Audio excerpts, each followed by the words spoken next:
დღეს დემოკრატიული ჩართულობის ცენტრის მცირე დარბაზში არასამთავრობო ორგანიზაცია დევნილი ქალები საკუთარი უფლებების დასაცავად ხელმძღვანელმა ნონა უბილავამ კოლექტიურ ცენტრებში მაცხოვრებელი დევნილებისა და ყოფილი მეომრების სახელით განცხადება გააკეთა და აღნიშნა, რომ ისინი აფხაზეთის მინისტრთა საბჭოს თავმჯდომარის პოსტზე დალილა ხორავას კანდიდატურას მხარს უჭერენ.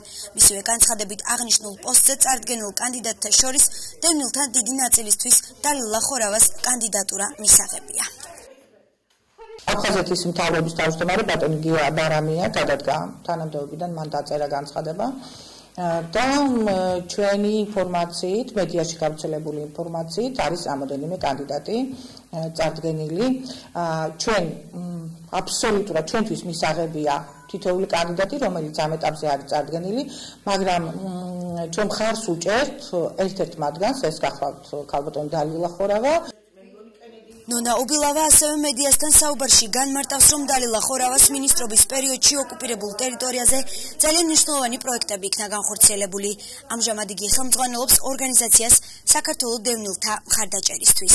მისი მოღვაწეობის დროს იყო განხორციელებული ძალიან ბევრი საინტერესო პროექტი.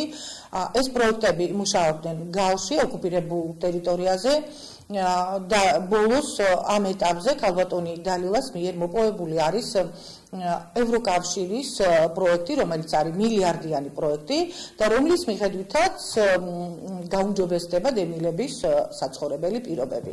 არასამთავრობო ორგანიზაცია დევნილი ქალები საკუთარი უფლებების დაცვისათვის ხელმძღვანელმა შეხვედრის დასასრულს განაცხადა, რომ დალილა ხორავას მხარდაჭერის მიზნით დღეს და ხვალ დევნილთა კოლექტიურ ცენტრებში შეხვედრები გაიმართება.